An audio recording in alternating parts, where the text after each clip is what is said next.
ആറന്മുള പള്ളിയോട് സേവാ സംഘം ഓഫീസിന് മുന്നിൽ സംഘർഷം.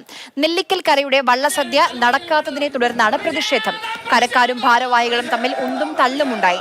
പോലീസ് ഇടപെട്ടാണ് രംഗം ശാന്തമാക്കിയത്. അഭിലാലുണ്ട് വിവരങ്ങളുമായി. അഭിലാൽ, എന്തുകൊണ്ടാണ് വള്ളസദ്യ നടക്കാഞ്ഞത്? പള്ളിയോട് സേവാ സംഘത്തിനും നെല്ലിക്കൽ കരക്കാർക്കുമായി രണ്ട് വള്ളസദ്യകൾക്കായി കരാർ ഏറ്റെടുത്തത് ഓമല്ലൂർ സ്വദേശിയായ കാറ്ററിംഗ് സർവീസുകാരനാണ്. ഇയാളുടെ ഓർമ്മപ്പിശകിനെ തുടർന്ന് പള്ളിയോട് സേവാ സംഘം ബുക്ക് ചെയ്ത പ്രകാരമുള്ള വള്ളസദ്യക്കുള്ള സദ്യവട്ടങ്ങൾ മാത്രമാണ് അദ്ദേഹം ഒരുക്കിയത്.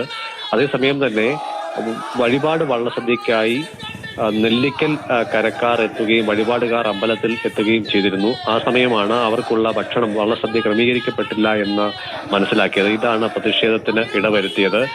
തുടർന്ന് ഈ കരക്കാർ സംഘടിതരായി എത്തി പള്ളിയോട് സേവാ സംഘം ഓഫീസിന് മുന്നിൽ കുത്തിയിരുന്ന് പ്രതിഷേധം നടത്തുന്ന സ്ഥിതിയിലേക്ക് കാര്യങ്ങളെത്തി.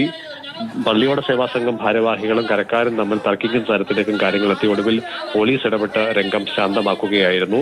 പിഴവ് കേറ്ററിംഗ് സർവീസുകാരന്റെ ഭാഗത്തു നിന്നുള്ളതാണ് എന്നാണ് പള്ളിയോട് സേവാ സംഘം വിശദീകരിച്ചിട്ടുള്ളത്. അതിനാൽ തന്നെ താൽക്കാലിക അടിസ്ഥാനത്തിൽ പല കേറ്ററിംഗ് സർവീസുകാരിൽ നിന്നും ഭക്ഷണം ക്രമീകരിച്ച് വഴിപാടെന്നുള്ള തരത്തിൽ ഇന്ന് കാര്യങ്ങൾ ചെയ്തിട്ടുണ്ട്. അതേസമയം തന്നെ പള്ളിയോട് കരയിലെ പല ആളുകൾക്കും ഭക്ഷണം വള്ളസദ്യ ലഭ്യമായിട്ടുമില്ല. അതുകൊണ്ട് തന്നെ വഴിപാടുകാർക്ക് ഒരു തവണ കൂടി വഴിപാട് നടത്താൻ സൗജന്യമായി നടത്താനുള്ള ക്രമീകരണം ചെയ്യാം എന്നുള്ള തരത്തിലേക്ക് ധാരണയിലേക്ക് കാര്യങ്ങൾ എത്തുകയാണ്. അത് ഒരുപക്ഷെ ഈ വർഷമോ അതല്ലെങ്കിൽ അടുത്ത വർഷമോ ചെയ്യാനുള്ളതാണ് ആലോചന. അന്തിമ തീരുമാനം ആയിട്ടില്ല. ശരി.